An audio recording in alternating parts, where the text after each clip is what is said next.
আসসালামু আলাইকুম ভাইয়া, আপনারা সবাই কেমন আছেন? আমরা সবাই ভালো আছি আলহামদুলিল্লাহ। হঠাৎ করে রাত 2টা বাজে আমার চোখে ঘুম ভেঙে যায়। ভয় পেয়ে ঘুমটা ভাঙি। ঘুম ভেঙে উঠিয়ে দেখি যে বাইরে প্রচুর বৃষ্টি হতে আছে। আর এই বৃষ্টির পানিটা এখানে এত শব্দ করে পড়তেছিল, আসলে টিনের উপর পড়তেছিল এই জন্য বেশি শব্দ আসতেছিল। আমার চোখে ছিল প্রচুর ঘুম, যেহেতু 3-4 রাত ধরে তেমনভাবে ঘুমাইতে পারতেছিলাম না শান্তির মতো। তারপরে দেখা যায় সেই চোখে ঘুম নিয়ে অনেক ভয়, সেই ভয় নিয়ে উঠলাম। ওঠার পরে দেখি তো অনেক বাইরে বৃষ্টি আর ভয়াবহ অবস্থা, আকাশে অনেক ডাকাডাকি করতেছিল, বিদ্যুৎ চমকাইতেছিল এমনভাবে আমাদের এই ফাঁকা দিয়ে পুরো ঘর আলো হয়ে যায়। অনেক বেশি ভয় পাইছি সাফওয়ানকে নিয়ে, যেহেতু ঘরে একা। তো তারপরে যাই হোক কী করবো, আর এই কাগজটা যদি এখানে না থাকতো তাহলে বৃষ্টির পানিতেও হয়তো আমার ঘরের ভিতরে যাওয়া যেত। তো এখানে আমি একটা বালতি পেতে রেখে দিচ্ছি, সেই বালতি ভৈরা ভৈরা পানি কোথায় চলে আসছে যে দেখুন। ওদিকে কিন্তু লাকড়িগুলো বৃষ্টিতে ভিজতে আছে, আজকে এত পরিমাণে বৃষ্টি ছিল বলার মতো না। খুব ভয়ে ভয়ে রাতে উঠে মোটামুটি একটু সেভ করে তারপরে আবার শুনলাম রাতে। তারপরে সকালবেলা আবার উঠলাম, ওঠার পরে দেখি সেম একই বৃষ্টি হইতেছে। আর এই বৃষ্টিতে আসলে খুব বেশি ভয় লাগে। বাড়ির ভিতরে ভাবিগো দরজার সামনে ওই যে পেয়ারা গাছতলা পর্যন্ত পানি আছে, মোটামুটি অনেক পানি আছে। রাতে আমি যে বালতি ভরে পানি ধরছিলাম সেই পানি দিয়েই কিন্তু সাফওয়ানের কিছু কাপড় ধুইলাম, আমার কিছু থালা বাসন ছিল সেগুলো ধুইলাম। তারপরে কিছু ডোমাডামি আছে, ওগুলো আমি বালতির পানির ভিতরে ভিজায় রেখে দিছি। আসলে বৃষ্টির পানি যখন নাইমা যায় তখন পুরো ঘরে থাকতে জাগানো জাগানো পানি ছিল। ওই পানিগুলো যতই আমি ঝাড়ু দিয়া কাচাই কিন্তু যাইতেছিল না, এই জন্য আমি একটা একটা করে প্রায় 4-5টা ডোমা দিয়ে দিয়ে পুরা ঘরগুলারে আমি মুছা সুন্দর করে সব পানি ফালাইছি। যেরকমের ফ্লোর মুছছে ওই রকমের করে মুছছে, পুরা ঘরটারে শুকনা শুকনা করছিলাম। আর কেন করছিলাম জানেন? বৃষ্টির পানিটা চলে যাওয়ার পরের থেকেই দেখি ঘরের ভিতরে হাঁটা যায় না। এই যে পা স্লিপ খেয়ে পড়ে যায়, পা সাফওয়ানও পড়ে যায়, আমিও পড়ে যাই। তারপরে কিছু কিছু জায়গায় আছে জুতা সহ পাড়া দিলে পরে জুতা সহ কাদায় ভরা যায়। এই জন্য আমি অনেক কষ্ট করে এটারে সাফ করলাম। চারপাশে কিন্তু এখনও অনেক পানি, আমাদের পিছনে পিড়া এখন পর্যন্ত পানিতে ডোবা ডোবা অবস্থায় আছে। জানি না আবার হুট করেই কখন পানি চলে আসে। এখানে এই যে আমাদের পাকঘরের পিছন সাইডটা অনেক পানি আছে কিন্তু এখনও। তো আমি ডুমাগুলো ভিজায় রেখে দিছিলাম, এগুলোর ভিতরে প্রচুর কাদা। তো বারবার পানি চেঞ্জ করতেছি আর বারবার করে ধুইতেছি। এখন এইভাবে রাখলাম, বালতিটা ভরলে ডুমাগুলো ধুয়ে ফেলাম। ঝাড়ুটার অবস্থাও খুব খারাপ। আসলে ময়লা সব হাত দিয়ে উঠাইতে হয়, ঝাড়ু দিয়ে একটু পানিগুলো ঝাড়ু দেওয়া যায় আর কি। সাফওয়ানটা নিয়ে সমস্ত কাজগুলো করতেছিলাম। আজকেও কোনো রান্না বান্না করবো না, আমার ঘরে কোনো একদমই বাজার নেই। কিছু আলু পেঁয়াজ রসুন ছিল, সেগুলো কি হয়েছে বুঝতে পারতেছি না, ইঁদুরেই নিছে নাকি অন্য কিছুতেই খায়া ফেলাইছে কে জানে। খুব বেশি ভয় লাগতেছিল, রান্না যেহেতু করে নেই। আর একটু একটু করে সাফওয়ানের দোকান থেকে বিস্কিট, এই চিপস জুস এটা ওইটা আয়না দিছিলাম, ওগুলো সারাদিন খাইলো। এখনও কিছু আছে ঘরে। আসলে ও তো ছোটো মানুষ, ও তো আর বোঝে না।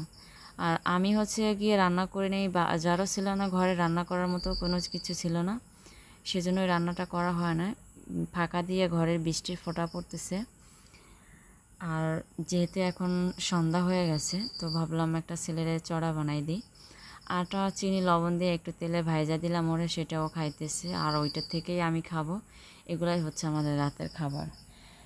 আসলে ভাত যখন না থাকে তখন মনে হয় যেন থাকলে কতগুলো খাইতাম, আসলে যখন ভাত থাকে তখনও কিন্তু খাইতে মন চায় না, আসলে না থাকলেই চাহিদা অনেক বেশি থাকে।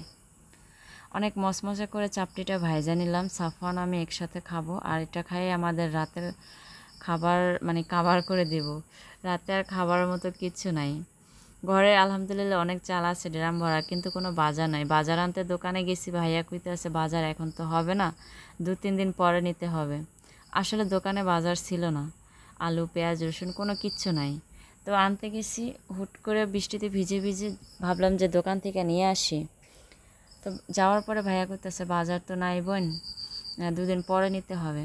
আসলে আমি জানি যতদিন এই রাস্তাঘাট পানিতে ডুবে যা রয়েছে ওগুলো যদি না শুকায়, কাদাগুলো না শুকায়, গাড়ি আসবে কিভাবে? মাল জিনিস নিয়ে তো গাড়ি আসতে হবে। সেটা আমি বুঝতে পারি নাই আগে, আমি ভাবছি দোকানে হয়তো আনা থাকতেও পারে, কিন্তু যাই কপাল খারাপ আবার চলে আসছি। আসার পরে আমি আমার মামাতো জালে থেকে আলু নিয়ে আসছি একটা।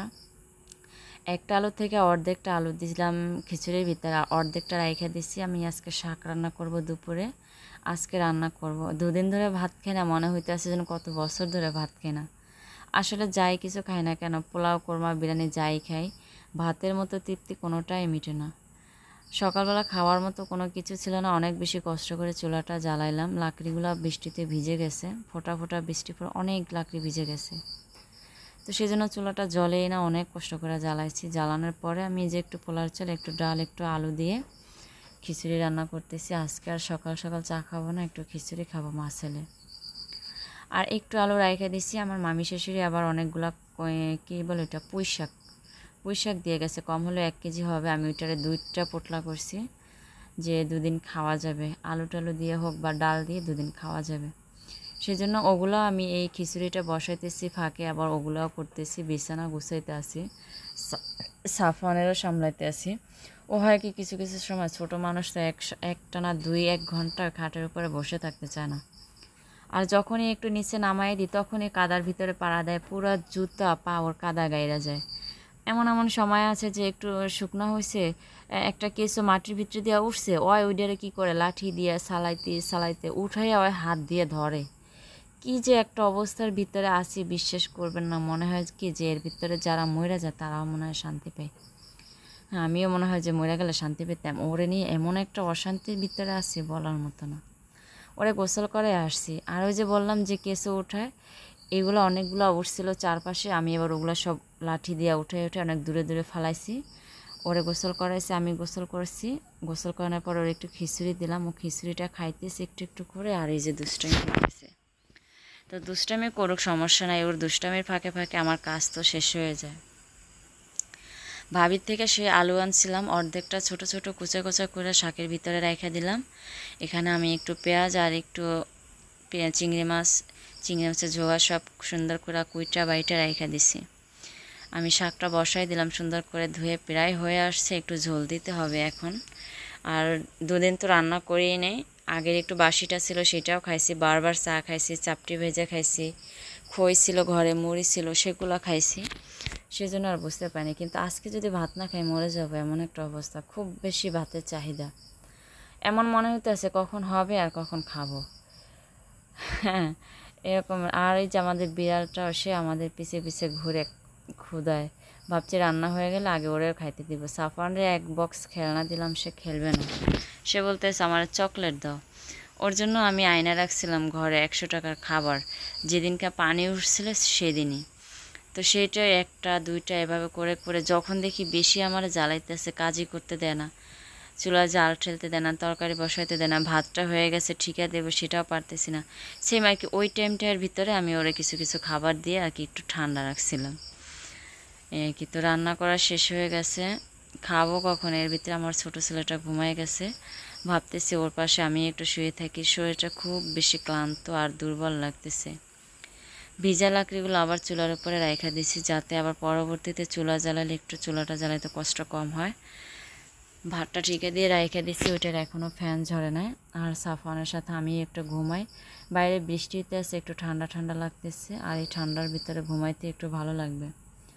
রাতে এমনিতেও ঘুমাইতে পারি না, মাথাটা প্রচুর ভার হয়ে আছে। আর গোসল করছি তো এই জন্য খুব ভালো লাগতেছে, এখন একটু ঘুমাই যে। ঘুম থেকে উঠে দেখলাম যে এখনও বাইরে বৃষ্টি হইতেছে। আমি এবার একটু যাচ্ছিলাম দোকানে, তো দোকানে যাওয়ার পথেই দেখি চাচা মেয়ে মাছ নিয়ে আসছে, বলতেছে মাছ কিনবা বউ? আমি বললাম যে না চাচা আমি মাছ কিনবো না। তো সামনে আসলাম যে কি মাছ দেখি, কই মাছ, খলসা মাছ, বাইলা মাছ, তারপর একটা শোল মাছ আছে, একটা তেলাপিয়া মাছ আছে। আলহামদুলিল্লাহ অনেক সুন্দর মাছ, আর একদমই তাজা ছিল। মাছটা ধরে নিয়ে আসছে কেবলমাত্র ক্ষেতের থেকে। আমার জিজ্ঞাসা করতেছে কিনবা না? আমি বললাম যে না চাচা আমি কিনবো না। তো দিল আমার একটা ধমক, কিনবা না কিসের জন্য? যাই হোক, হ্যাঁ আমার পরিস্থিতি কি এখন সেটা জানে না, যার কারণে ধমকটা আমার দিয়েই দিছে। এখন মাছগুলো নিয়ে বাজারে যাইতেছে, আমিও তার পিছে পিছে সাফওয়ানরে নিয়ে একটু দোকানে যাব। সাফওয়ান কিন্তু আমার কোলে ছিল। দোকানে যাইতেছি এই কারণে দেখি যে অন্য অন্য কিছু বাজার পাই কিনা, যেগুলো এখন একদমই প্রয়োজন। যদি ভাইয়ার দোকানে না পাই অন্য কারো দোকান থেকে আনলেও আনতে হবে। তো ঘুরে ঘুরে আসলাম, বাজার পাইনি, না পাইছি তো ভালো কথা। এখন ঘরেই থাকতে হবে আজকে সারাদিন। আর সাফওয়ানরে একটু খাবার দিলাম, ও খাইতেছে, আমি একটু কাজ করবো এখন ঘরের ভিতরে কিছু ঘরটা একদমই এলোমেলো হয়ে আছে, ভাবলাম একটু গুছাইয়া ফেলাই। আর আজকে এখন পর্যন্ত কারেন্ট আছে, আবার কারেন্টটা কখন হুট করে চলে যায়।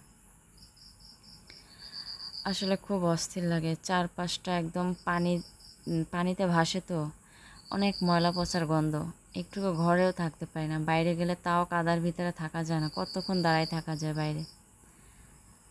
কি একটা অবস্থার ভিতরে যাচ্ছি, দিনগুলো কিভাবে যে পার করতেছি বুঝতে পারতেছি না।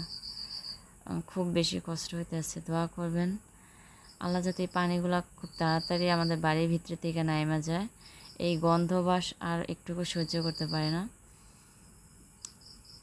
আর এত কাদার ভিতরে মানুষ কীভাবে থাকে। সাফওয়ান তো খুব জ্বালায় ওরে, সেই টাইমটা তো আপনাদের সাথে শেয়ার করি না, খুব কান্না করে। তারপরে এই যে এই জানালার কাছে, সেই জানালার কাছে হাইটে হাইটে ওরা একটু ঠান্ডা করি। শাশুড়ি মা শুনছে যে বাড়ির ভিতরে, ঘরের ভিতরে পানি উঠছে, কিন্তু এখন পর্যন্ত একটু আসলো না। সে তো চাইলে আসতে পারতো, আমার নন্দের বাড়ি অত বেশি দূরে না, কাছেই। যেমন আসতে মনে হয় 1.5 থেকে 2 ঘন্টা সময় লাগে, কিন্তু এখন পর্যন্ত আসলো না, বা একটু ফোন দিয়েও জানলো না। হ্যাঁ, কি বলবো আর। কিন্তু আপন মা যদি হইতো তাহলে কোনো কথাই ছিল না। এই যে সবাই দূরে আছে, বোন, ভাই, মা, আব্বা সবাই তো দূরে। সবাই সারাদিনে এসে 5-7 বার কল দিব, মাঝে মাঝে রাগও করি যে এই কাজের টাইমে ফোন দিছে, এখন নেট নাই, এই টাইমে ফোন দিছে, নেটে কথা বোঝা যায় না, ফোনের ব্যালেন্সগুলো কাইটা যায়, মাঝে মাঝে রাগও হয়। কিন্তু যাদের সাথে রাগ করি তারা ফোন দেয় দেখে রাগ করে, কিন্তু কিছু কিছু মানুষ আছে যে একটু এত বড় একটা বিপদ গেল, একটা বাচ্চা নিয়ে ঘরের ভিতরে একা, একটু ফোন দিয়ে আর জিজ্ঞাসা করলো না। শাশুড়ি মা তো পরের কথা, সে না হয় বয়স্ক মানুষ, জিজ্ঞাসা না করছে, বা হয়তো মনে মনে ভাবছে যে ও কী আর হবে, একটু পানি তুলছে। কিন্তু নন্দেরা পর্যন্ত কেউ একটু জানলো না। এই হচ্ছে আমাদের মেয়েদের ভাগ্য। কিন্তু আমার বোন হাজার অসহায় থাক, হাজার অসুস্থ থাক, সারাদিনে 2-3 বার করে ফোন দিবে। যখন ফোনে ব্যালেন্স না থাকে 2-3 বার করে মিস কল দিবে, তাও খোঁজখবর নিতেই হবে। হ্যাঁ, সন্ধ্যা হয়ে গেছে, তো ওরা ঘুম পাড়াবো, বিছানাগুলো গুছাইতেছি। সাফওয়ান একটু একটু করে দুষ্টামি করতে চাইতেছে আমার সাথে, আমিও মাঝে মাঝে ওর সাথে বাচ্চা হয়ে যাই, ওর সাথে একটু খেলাধুলা করি, যাতে ওর সময়টা একটু ভালো কাটে, একটু হাসি খুশিভাবে কাটে। সেজন্য এমনিতেই আপনারা সবাই অনেক সুন্দর সুন্দর কমেন্ট করেন, আলহামদুলিল্লাহ। ওর দিকে খেয়াল রাখতে বলেন। হ্যাঁ, আমি যতটুকু পারি আমার সজ্ঞানে আমি সবসময় খেয়াল রাখার চেষ্টা করি। তাও দোয়া করবেন যেন সবসময় এই বাচ্চা দুটার পাশে থাকতে পারি। তো এই বিছানাটা আমি একটু পরিষ্কার করতেছি, আর এই বিছানাটার উপর আমি একটা ঝুড়ি রাখছিলাম, সেই ঝুড়িটার থেকে নিচে অনেক ময়লা পড়ছে, ভাবলাম আজকে একটু পরিষ্কার করে ফেলাই। এমনিতে অন্য কোনো কাজ ছিল না বা সময়ও যাচ্ছিল না, এগুলো করে করেই তারপর সারাটা দিন পার করি। তো আপনাদের সবার কমেন্টই আমার কাছে অনেক বেশি ভালো লাগে, আলহামদুলিল্লাহ। আমার পক্ষ থেকে দেওয়ার মতো কোনো কিছু নাই, তারপরে সবার জন্য অনেক অনেক দোয়া এবং ভালোবাসা রইল। এইটুক ছাড়া আমি আর কিছু দিতে পারবো না। তো ভালো থাকবেন সবাই, আমরাও চেষ্টা করি সবাই ভালো থাকার জন্য। কি, আসসালামু আলাইকুম ওয়া রাহমাতুল্লাহি ওয়া বারাকাতুহু।